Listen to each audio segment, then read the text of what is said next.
Emotions are an integral part of football. Sometimes they make a match legendary, and sometimes they turn it into a shameful memory.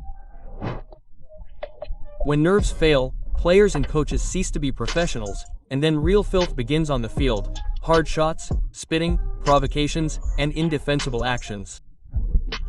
Friends, I've previously described the most vile episodes in the history of El Clasico. Today will be even more brutal. You'll see actions that overshadowed results, ruined matches, and disfigured football itself, even among the best European clubs. Friends, urgently, this afternoon we have a top match awaiting us. Manchester United will face Manchester City. And you can and should watch the match on my Telegram channel, Life Football, where you'll be up to date with all the events of the game and won't miss a single key moment. By the way, Channel 2 publishes the results of absolutely every game, but Channel 3 is a great place to laugh at football memes. Anyway, I'm waiting for everyone on Telegram. We'll watch the derby together. And now, I wish you a pleasant viewing experience. The Merseyside derby between Everton and Liverpool has been played annually since 1962, making the Liverpool rivalry the longest in England. Passions always run high and often exceed the pale. This happened in February 2025, when the Irish played their last home derby at the legendary Goodison Park before moving to a new stadium. The hosts were losing 1-2 to their arch-rivals, but James Tarkowski equalized just before the end of the match. The goal was ruled after a review by VAR, and almost immediately after the final whistle sounded, Everton midfielder Abdoulaye Doucouré ran to celebrate the draw in front of the Liverpool supporters section. Curtis Jones immediately rushed toward him, aggressively pushing the Everton player away. His teammates rushed to his defense. A mass brawl and shoving ensued, which narrowly avoided a brawl. After the players were separated, Doucouré managed to insult Van Dijk with his gestures. Only then did the referee send off the provocateur. Jones, who had overzealously attacked Doucouré, also received a red card, and the referee also sent off Arne Slot and his assistant for arguing. Why the Everton player provoked this commotion after the game had ended remains a mystery. But it certainly lacked respect and common sense. There are other key rivalries in the Premier League with equally heated emotions. The Manchester Derby is always a spectacle. Whether the Devils are struggling in the recession or City are struggling, this battle almost always makes for a thrilling spectacle, in part due to the emotions running high on the pitch. One such unfortunate episode occurred in December 2024, when City, in poor form, hosted Manchester United at home. In one moment, Kyle Walker blatantly shoved Rasmus Højlund. Technically, it could be chalked up to body play, but judging by his emotions, it was clear he did it out of anger. The Dane flared up, jumped to his feet, and pounced on Oak, shouting. A tense stare-off ensued between them, and then the circus began. Literally a second later, Walker suddenly collapsed to the ground, as if pierced by unbearable pain. Meanwhile, the television audience saw everything perfectly. A pure, 100%, and utterly stupid simulation. Naturally, a mass brawl erupted after this. Pushing, shouting, and altercations. One episode of ridiculous simulation completely derailed the game. It didn't lead to anything serious, but Kyle's actions remain a mystery. Why stage such a thing in the age of the war, when the referees will review everything? Ultimately, he only made himself look stupid and disrespected both his opponent and the spectators. Karma, as usual, was not long in coming. United staged a wild comeback. In the 88th minute, Bruno converted a penalty to equalize, and in the 90th, Amad Diallo scored the winning goal. 2-1. A crazy victory for Manchester United, which further worsened the situation for the citizens. We stay in England and move on to London. Although Tottenham's most hated rival is Arsenal, the rivalry between Spurs and West Ham has recently become crucial. In 2006, Tottenham lost to the Hammers in a crucial match for their first ever Champions League qualification, after the entire team fell ill with food poisoning before the match. Spurs management seriously claimed the team was poisoned with lasagna, and in 2012, the conflict between the clubs reached a new level. At that time, both teams were vying for the brand new stadium in the Olympic Park. West Ham won the dispute, but the process was marked by many dirty words, which exacerbated the rivalry between the clubs, including on the football pitch. In the 8th round of the Premier League, West Ham were hopelessly losing 4-1 to Spurs, and Mohamed Kudus's head was blown off in the 8th minute of the 2nd minute from exhaustion. He knocked down Van Deven in the center of the field and then kicked the ball twice at the prone Spurs defender. An indignant Van Deven immediately jumped up and began to complain about the offender, then retaliated by shoving him in the face with both hands. Mickey fell, and players from both teams rushed to the center of the conflict. Kudus, as if he had eyes in the back of his head, shrugged off the ball with his shoulder and hit Richarlison in the face, who fell to the ground next to his teammate. The enraged Kudus also hit a third Spurs player in the face, but he was stronger and didn't collapse. Only a red card from the referee stopped the beating of the Tottenham players by just one Hammers player. Incidentally, Kudus received a 5-match ban for his foul play. But here's the irony. Just 6 months later, the Ghanaian ended up at Tottenham and became a teammate of Van de Ven. There's even a video from the canteen circulating online of Mickey seeing his new teammate for the first time. That autumn of the VPL was marked by outbursts of aggression among the players. Otherwise, it's impossible to explain the war Erling Haaland waged against Arsenal. City were losing 1-2 and equalized in the 98th minute thanks to a goal from Stone for Suglovi. While celebrating his teammate's goal, the Norwegian suddenly grabbed the ball and hurled it at the back of Gunners defender Gabriel's head. The referee overlooked the incident, and Haaland's impunity led to further escalation. In one of the last-minute clashes, Erling fouled Miles Lewis-Skelly, and after the final whistle, he roughly brought down Thomas Partey in midfield. As he left the field, the Viking patted Arsenal manager Mikel Arteta on the shoulder and advised him to take it easy. Haaland's unsportsmanlike behavior culminated in his insult to Gabby Jesus, whom Erling called a clown. That evening, it was as if a berserker from Viking lore had possessed the Norwegian. Otherwise, it's difficult to explain such behavior, such complete disrespect for the opposing players and coaching staff. This story had a beautiful continuation, with Arsenal demonstrating that they are not ready to forgive such antics. In the second round match, the Gunners destroyed the Citizens 5-1, and Haaland was trolled throughout the match. When Arsenal opened the scoring, Gabriel demonstratively celebrated right in the Norwegian's face. Lewis Kelly, having scored his goal, celebrated with Erling's signature lotus position celebration. And immediately after the final whistle, a song was played in the stadium that includes the lyrics, "Sit down, be humble." However, on the one hand, this adds interest to the game, as Liverpool and City have played more on mutual respect in recent years. But Arsenal and City put on a real show. Almost like the classic Mourinho-Guardiola rivalry. While Arsenal's players were more like victims in Haaland's case, their home match against Leicester in 2017 was less clear-cut. Arsenal were leading 1-0, and Leicester were desperately trying to claw back. In the final minutes, the Foxes earned a throw-in near the Gunners' goal, which Christian Fuchs wanted to quickly clear. However, Alexis Sanchez actively interfered with his attempt, failing to retreat the required 2 meters. The Leicester defender attempted to clear the throw-in several times, and the referee ignored Sanchez's behavior. Eventually, Fuchs lost his temper and ran and threw the ball not into the penalty area, but at the Chilean. And then the one-man show began.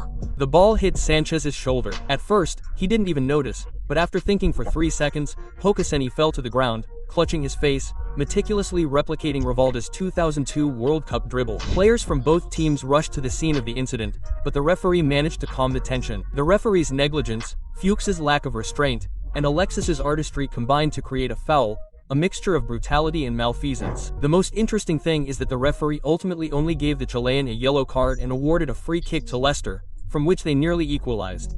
But if not for Alexis's sluggishness, things could have turned out very differently. Fuchs's outburst immediately seemed harmless.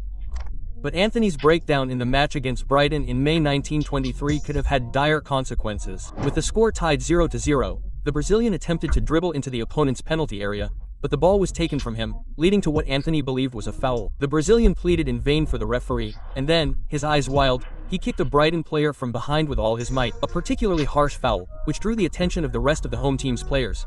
Anthony ready to tear them apart if not for Fred, who was holding him back. The rage that gripped the Manchester United player at that moment completely deprived him of any sense of self-preservation. Anthony charged like a tank at Brighton defender Lewis Dunk, who is 18 centimeters taller than the Brazilian and significantly outsizes him. A serious fight only occurred because Dunk himself managed to maintain his composure. It's scary to imagine what Ant could have done, let alone in such a state. The referee cooled the ardor of Anthony and Dunk with yellow cards, and Brighton snatched a 1-0 victory in the dying minutes, demonstrating that competitive spirit and psychosis are two different things. Of course, Anthony is far from the first Manchester United player to succumb to psychosis. Even the great Cristiano lost control in a match against Liverpool in October 2021.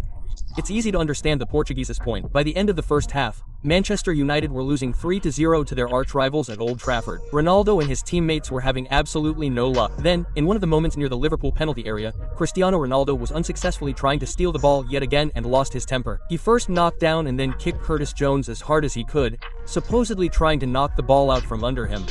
The ball did take the brunt of the blow, but it was a truly terrifying experience. Liverpool's players pounced on Ronaldo, and the Mancunians rushed to defend their leader. Bruno Fernandes was the most vocal in his compatriots' defense, nearly sparking an even bigger brawl. Fortunately, the tension was quelled. However, the referee didn't dare send Cristiano off for this dirty kick. issuing a yellow card instead. Liverpool, however, concentrated their anger on the game and scored a fourth goal almost immediately, bringing the match to a humiliating 5-0 home defeat for Manchester United. More recently, Cristiano's lack of restraint also let down his most important team, Portugal. The away match against Ireland in the upcoming World Cup qualifiers was going poorly for Portugal. They were trailing 2-0 after half-time. The Irish defenders closely and aggressively marked Ronaldo throughout the match, and eventually his nerves gave way. Once again, without reaching the ball, Cristiano slammed his elbow into the back of a nearby defender, Oshie, causing him to collapse on Zim. The referee initially issued a yellow card, but this time he intervened during the review. Cristiano remained unmoved, gesturing to the Irish players to wipe away their tears. But when, after a visit to the monitor, the referee reversed his decision and sent off the Portuguese, the entire Irish stadium echoed the gesture, addressing Ronaldo. The legend's nerves were so frayed that, as he left the field, he also criticized the Ireland coach for allegedly pressuring the referee. Without their leader, the Portuguese couldn't save the match, and Cristiano Ronaldo will certainly want to forget this game as a nightmare. With his unjustified backhand, Ocean earned his first dismissal in 226 matches for Portugal.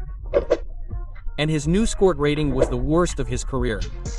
National team matches, as you've seen, are often just as heated as club football. For example, the Argentina-Netherlands quarterfinal of the last World Cup was ablaze. It was the very end of regulation time. Argentina was leading 2-1. The Netherlands were pressing. Every player's nerves were on edge, and Leandro Paredes couldn't take it anymore. The midfielder launched a successful tackle, then, in a flurry of excitement, launched another, but this time he hit not the ball but Nathan Ake's leg. Paredes, however, was unfazed. He quickly jumped to his feet again.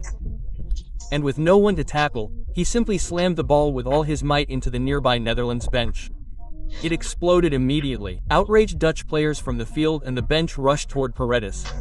While Paredes managed to escape the bench, he was unable to avoid the powerful shove from Van Dijk's broad chest. While Paredes lay prostrate on the grass, a complete frenzy erupted around him, with the team's first-team substitutes pushing, shoving, and holding each other until the referee managed to bring the situation under control. The result was 4 yellow cards for both teams, one of which went to Leo Messi. Passions ran high in this match until the very end, even after Argentina's penalty shootout victory, culminating in Messi's now legendary remark about work host during a flash interview. Everything that surrounded this match before and after its start, including the sordidness that permeated it, deserves a separate story.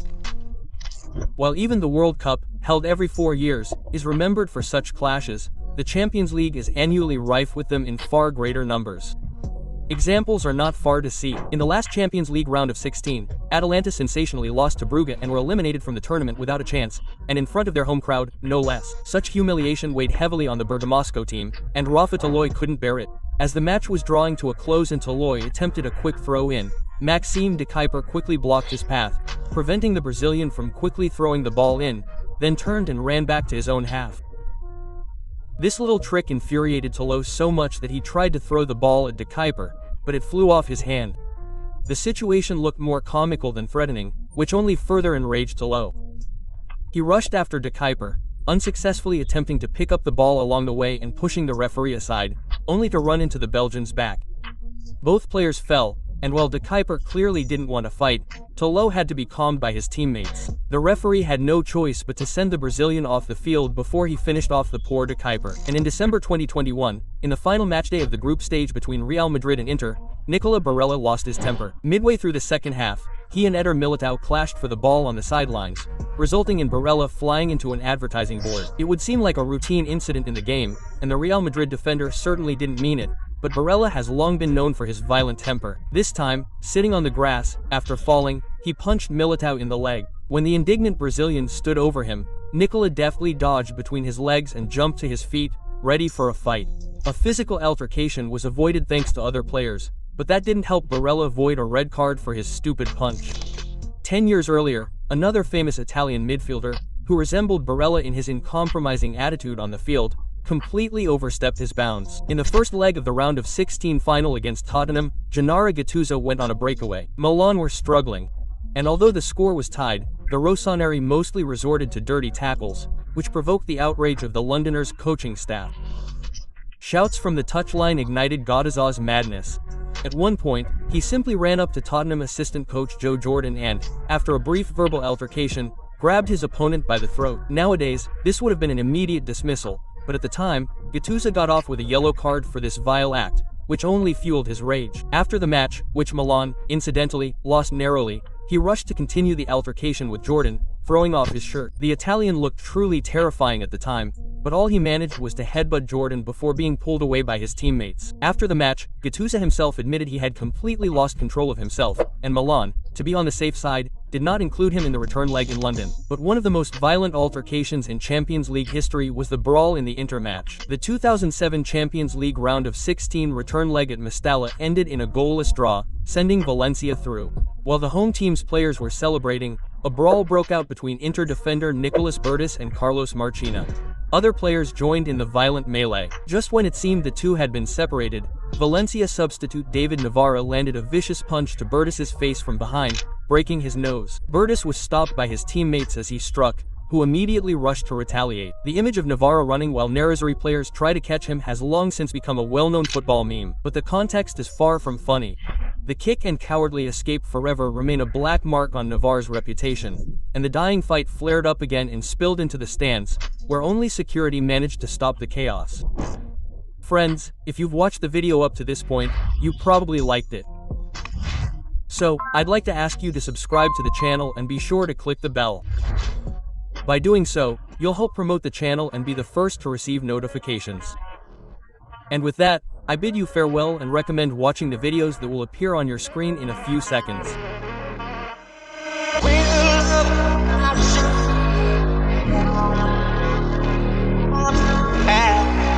I see it now.